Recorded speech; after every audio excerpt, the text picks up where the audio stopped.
En el silencio áspero del Sahel, justo cuando muchos pensaban que África seguiría siendo un continente condenado a entregar su riqueza a otros, sonó un rumor que cruzó aldeas, ciudades y fronteras. Algunos lo llamaron milagro, otros desafío, pero para el pueblo burkinés fue algo mucho más profundo, el despertar de una nación. En 2025, Burkina Faso anunció un récord que nadie esperaba: más de 29 toneladas de oro producidas bajo control propio, sin tutelas externas, sin manos ajenas marcando el destino del país. Para algunos analistas era un simple dato económico. Para las madres de los pueblos rurales, para los ancianos de los mercados de Ouagadougou, era la primera señal de que el futuro ya no pertenecía a otros. Imagina por un instante a una mujer mayor encendiendo su vieja radio al amanecer. La voz del locutor anuncia la noticia, y ella, sin entender cifras ni mercados, murmura: «Por fin algo vuelve a casa». Ese suspiro humilde, casi invisible, revela más que cualquier informe internacional. Revela el cansancio de un pueblo que durante décadas vio cómo su tierra daba riqueza al mundo, pero pobreza a sus hijos. Si alguna vez has sentido que la dignidad vale más que cualquier metal, quédate con nosotros en esta historia. Tal vez encuentres ecos de tus propias luchas, de tus propios sueños. Pero esta historia no empieza en los despachos, ni en las salas de conferencias donde los poderosos hablan de África sin conocerla.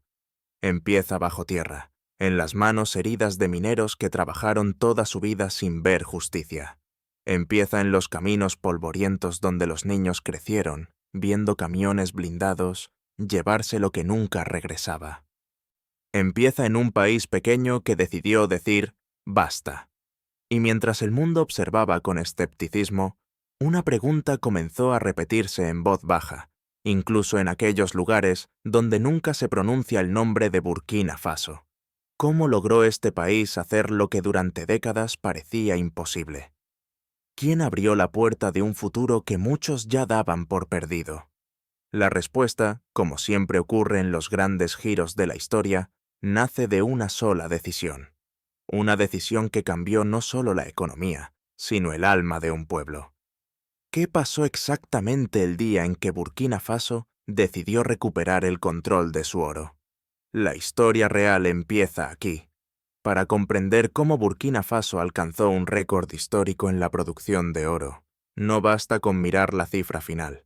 Hay que volver atrás, a los años en los que el país producía apenas medio tonelada anual, mientras las grandes corporaciones extranjeras extraían millones en silencio. Durante décadas, aquello se aceptó como inevitable. Las minas eran gestionadas por empresas que operaban sin transparencia, sin controles y sin devolver nada a las comunidades que vivían sobre esas mismas tierras. El oro salía del país en camiones blindados. La pobreza quedaba atrás como un eco constante. Pero ese capítulo cambió abruptamente cuando un nuevo liderazgo emergió con una visión distinta, radical y profundamente arraigada en la dignidad nacional. Ibrahim Traoré, un nombre que pocos fuera del Sahel conocían antes de 2022, tomó una decisión que alteró para siempre la estructura económica del país. Ordenó la creación de una empresa estatal de metales preciosos, diseñada no para participar en el mercado, sino para cambiarlo por completo. Ese organismo, gestionado por ingenieros jóvenes, técnicos formados en escuelas locales y supervisores con décadas de experiencia minera, tenía un objetivo claro: romper la dependencia. Por primera vez, Burkina Faso controlaría cada etapa del proceso: exploración, perforación, extracción, refinado y venta internacional. La mañana en que se anunció la medida, muchas empresas extranjeras despertaron con una sorpresa que no figuraba en sus contratos. Las concesiones ya no les pertenecían. El Estado había recuperado el terreno legal y físico de sus minas. Para algunos observadores internacionales, aquello fue una imprudencia. Para el pueblo burkinés, fue justicia tardía. Y en el corazón de esa justicia había vidas reales, como la de Issouf, un minero de 61 años que pasó 27 de ellos trabajando para compañías extranjeras. El oro salía en camiones blindados. Nosotros salíamos con deudas, recuerda con una mezcla de tristeza y ironía. Durante casi 3 décadas entró a túneles inseguros, sin saber si su jornal alcanzaría para alimentar a sus hijos. Sus manos, marcadas por cicatrices profundas, cuentan una historia que ninguna estadística recoge, pero cuando el Estado tomó el control, su mina cambió por completo. Se instalaron cascos nuevos, maquinaria revisada, equipos de ventilación y centros de control, donde jóvenes burkineses, formados en programas impulsados por el propio gobierno, empezaron a dirigir operaciones. Un día, Issouf entró a trabajar no junto a un contratista extranjero, sino junto a su propio nieto, recién graduado en geología. Ahora sé que este país no solo saca oro, dice con una serenidad que impresiona. Está construyendo futuro. Historias como la suya se multiplicaron en todo el país. Lo que antes era una industria aislada se convirtió en el motor de un renacimiento económico. Se instalaron plantas de refinado en territorio nacional, centros de ensayo metalúrgico y pequeños talleres donde jóvenes aprendían a manejar maquinaria moderna. El oro dejó de ser un recurso que desaparecía sin dejar rastro y se transformó en una cadena de valor que generaba empleo, conocimiento y sentido de pertenencia. Los números lo confirman.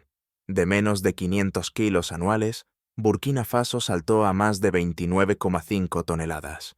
Un crecimiento sin precedentes que no fue fruto del azar, sino de 3 pilares impulsados por Traoré desde el primer día: control estatal real, transparencia en los procesos y reinversión obligatoria en infraestructuras y formación técnica. En las aldeas rurales, los cambios se vieron incluso más rápido que en la capital. Donde antes había caminos secos y dependencia de ayuda humanitaria, hoy circulan camiones de transporte, se levantan escuelas renovadas y pequeños comercios crecen alrededor de los nuevos puestos de trabajo. Muchas familias, que vivieron generación tras generación del cultivo básico, encontraron empleo estable en las cadenas de suministro del oro. Por primera vez, la economía dejó de ser una lucha diaria por sobrevivir y comenzó a convertirse en un proyecto colectivo para construir. Si alguna vez contemplaste cómo una comunidad entera se transforma cuando recupera lo que es suyo, comprenderás el momento histórico que vivía Burkina Faso. Porque cuando un pueblo deja de ser espectador de su propia riqueza y se convierte en protagonista, cambia algo en su corazón. Aparece una esperanza que no depende del exterior, sino de la voluntad de levantarse juntos. Pero ningún cambio profundo ocurre sin consecuencias. Y mientras la prosperidad comenzaba a notarse en los pueblos, desde afuera empezaban a llegar señales de inquietud. ¿Qué fuerzas internacionales se pusieron en movimiento cuando Burkina Faso decidió proteger lo que era suyo? La respuesta abre un capítulo mucho más tenso de esta historia. Mientras Burkina Faso celebraba los primeros frutos de su renacimiento económico, una sombra comenzó a extenderse más allá de sus fronteras. Lo que para el pueblo era motivo de orgullo, para ciertas potencias extranjeras, era una señal de alarma. Durante décadas, las multinacionales habían controlado el oro sin rendir cuentas. De pronto, un país pequeño, sin grandes aliados, se atrevía a romper el patrón. Y el mundo, especialmente ese mundo acostumbrado a dictar las reglas desde lejos, no tardó en reaccionar. Los primeros indicios llegaron en forma de informes publicados en grandes medios internacionales. Hablaban de riesgos para la inversión, inestabilidad política, incluso amenazas para la seguridad regional. Curiosamente, nada de esto había sido tema cuando las empresas extranjeras operaban sin controles, contaminaban ríos y pagaban salarios que apenas permitían sobrevivir. Pero ahora, con un Estado africano decidiendo sobre su propio destino, la preocupación parecía urgente. Ese doble estándar no pasó desapercibido para los burkineses. El punto de inflexión llegó cuando 3 corporaciones mineras internacionales presentaron denuncias ante la Corte Internacional de Justicia, acusando a Burkina Faso de expropiación injusta. Eran las mismas empresas que durante años habían declarado beneficios mínimos para evitar impuestos, que habían dejado a comunidades enteras sin agua potable y que jamás financiaron un hospital en las zonas donde operaban. Y sin embargo, ahora exigían compensaciones millonarias. Para ellas, la justicia solo empezaba cuando perdían privilegios. Dentro del país, la noticia cayó como un golpe. En los barrios más humildes de Ouagadougou, las radios comunitarias repetían los titulares. Algunos sintieron miedo. ¿Podría un país tan pequeño resistir la presión de gigantes económicos y legales? Pero ese temor duró poco. Lo que emergió después fue una ola inesperada de unidad nacional.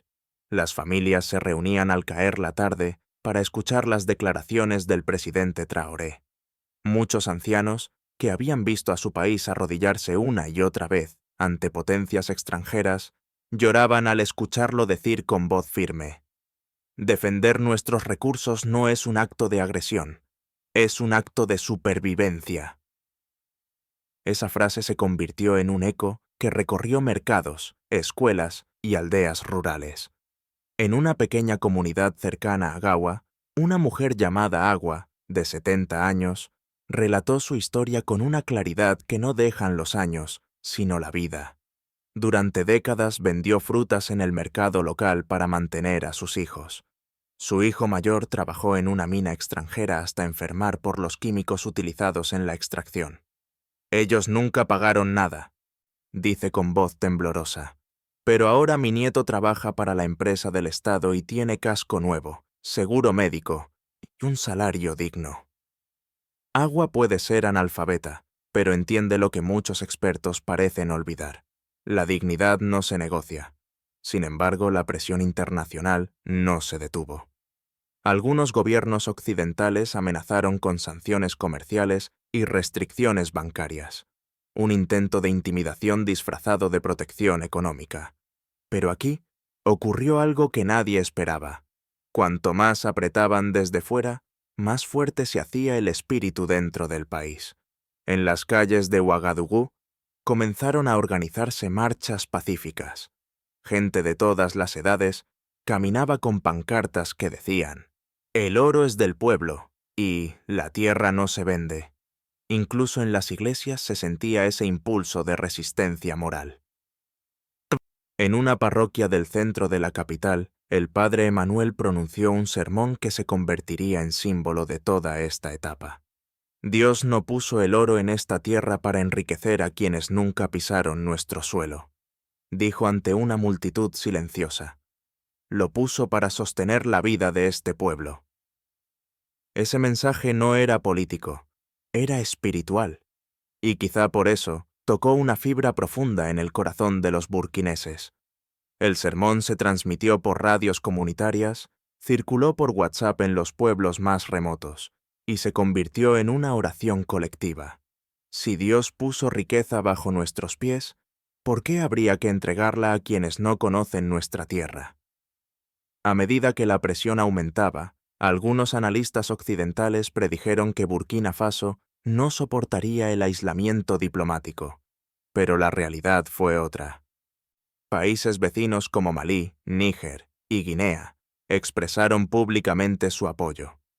Por primera vez en mucho tiempo, el Sahel parecía unirse en torno a una causa común, la soberanía.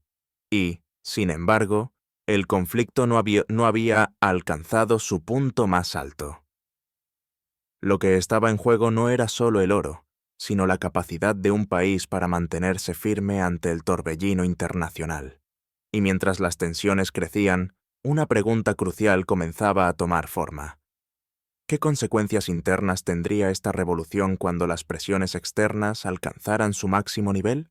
La respuesta nos lleva al siguiente capítulo.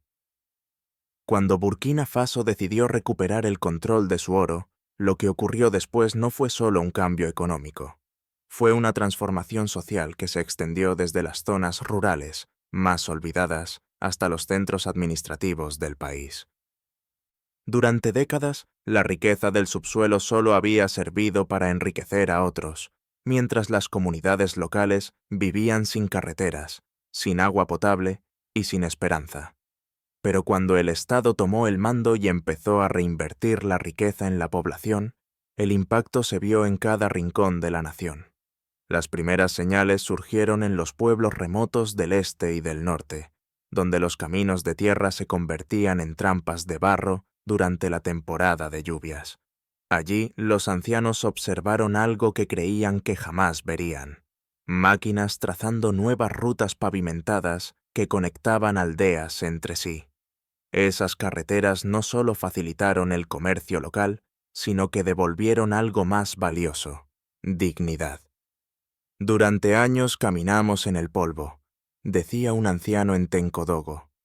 Ahora, nuestros hijos pueden llegar al hospital sin depender de un camión ajeno. Era una frase simple, pero decía más que cualquier plan estratégico. El desarrollo no se detuvo ahí. La creación de centros de procesamiento y refinado de oro dentro del país, algo que antes parecía impensable, generó miles de empleos. Jóvenes que antes emigraban hacia Costa de Marfil o Ghana para buscar trabajo regresaron a sus aldeas. La industria ya no estaba aislada. Se había convertido en un motor que impulsaba comercios, transporte, formación técnica y pequeñas empresas familiares. En los nuevos talleres metalúrgicos, los instructores enseñaban a manejar maquinaria moderna con orgullo, sabiendo que cada paso alejaba al país de la dependencia económica. Uno de esos jóvenes es Abdoulaye, antiguo agricultor cuya tierra fue contaminada durante años por los químicos de una multinacional extranjera. Nos dijeron que era el precio del progreso, recuerda. Pero cuando el Estado asumió el control, las minas adoptaron estándares más seguros. Hoy, Abdoulaye trabaja como técnico en un centro de reciclaje de metales, con contrato estable y acceso a formación continua. Nunca pensé que una decisión política pudiera cambiar mi vida, dice. Ahora creo que este país está cambiando de verdad. Historias como la suya comenzaron a repetirse en muchas comunidades.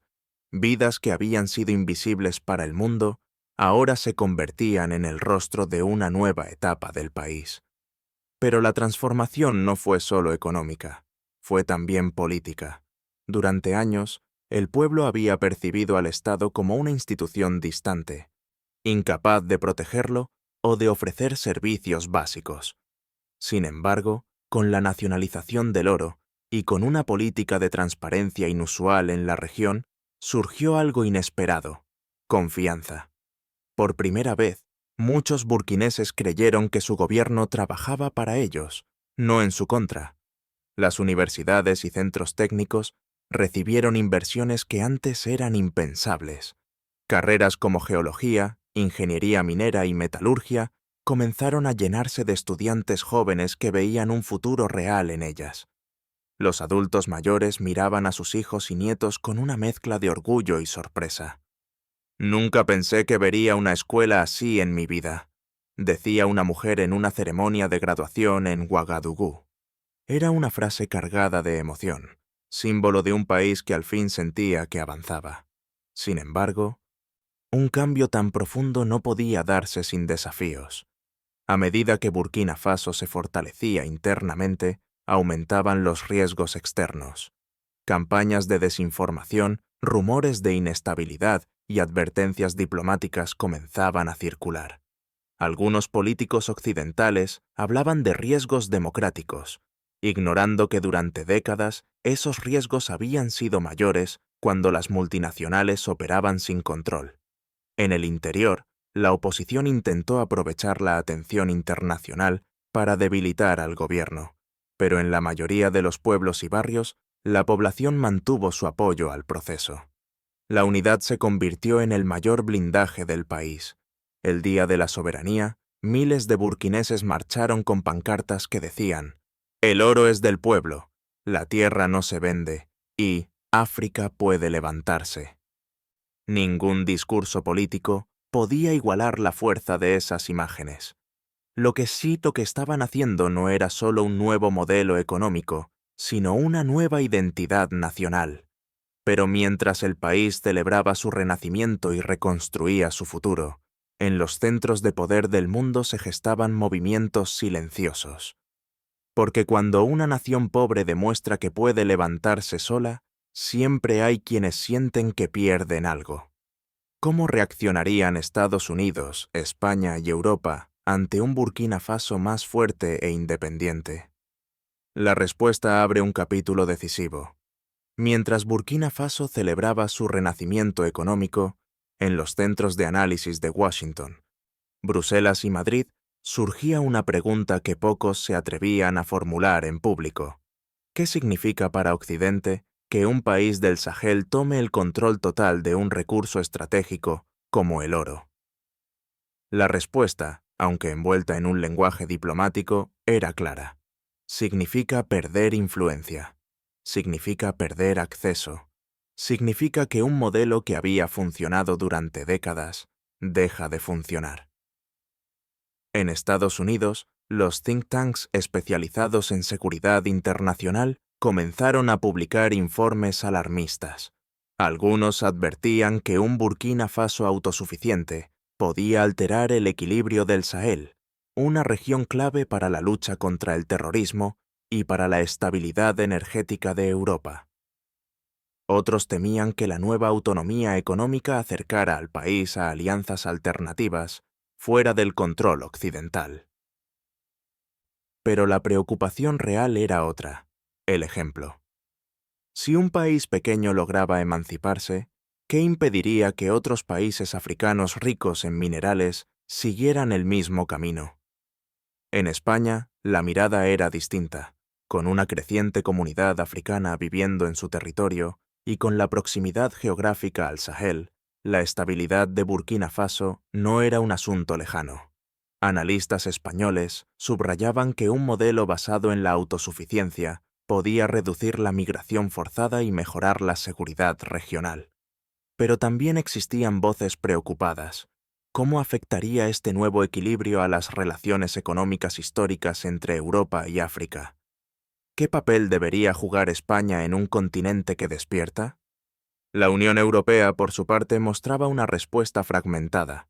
Algunos gobiernos criticaban abiertamente la nacionalización, insistiendo en que podría perjudicar la inversión extranjera. Otros, especialmente en el sur de Europa, reconocían que África estaba entrando en una nueva etapa y que Europa debía adaptarse, no resistirse. La diplomacia europea parecía debatirse entre el viejo reflejo colonial y la necesidad de construir una relación más justa.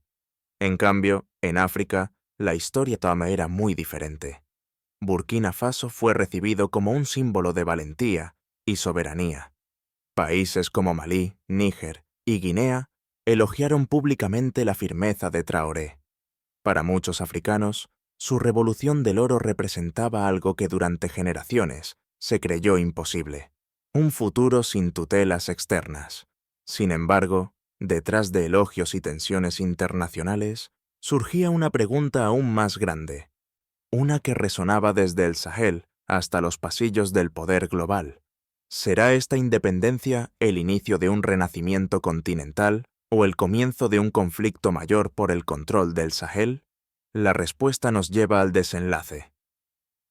Burkina Faso ha demostrado algo que durante décadas parecía imposible, que un país pequeño, sin grandes aliados y marcado por la pobreza, puede recuperar su dignidad si decide caminar con firmeza.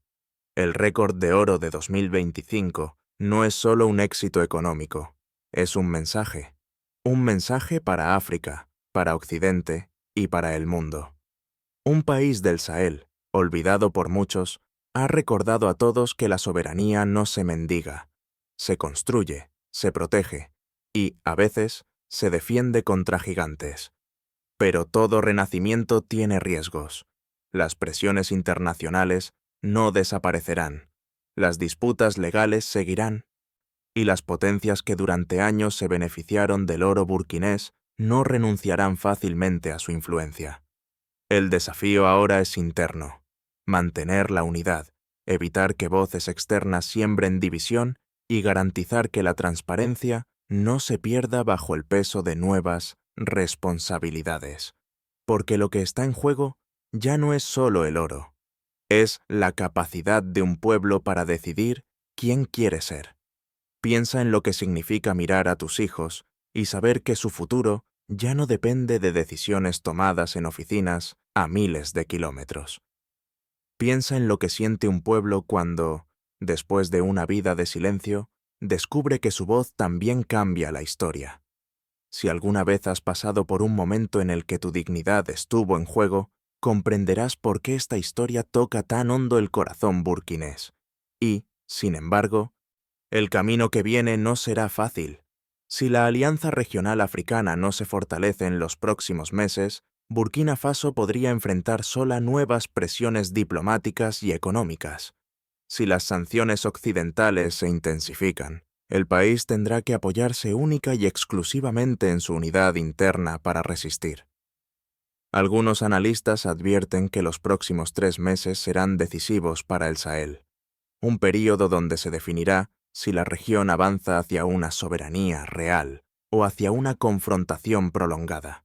Y aquí surge una última pregunta, quizá la más profunda de todas. ¿Será este renacimiento el inicio de una África verdaderamente libre o el primer capítulo de una batalla global por los recursos del Sahel? Si esta historia ha tocado algo en tu interior, guarda este momento en tu corazón, no porque hable de oro, sino porque habla de la dignidad que Dios puso en cada pueblo, grande o pequeño. Y si alguna vez has creído que la justicia, la fe y la esperanza pueden mover montañas, entonces sigue acompañándonos, porque la historia de Burkina Faso no termina aquí, apenas empieza a levantarse. Que Dios bendiga al Sahel, que Dios bendiga a África y que nunca se apague la llama de quienes se niegan a vivir de rodillas.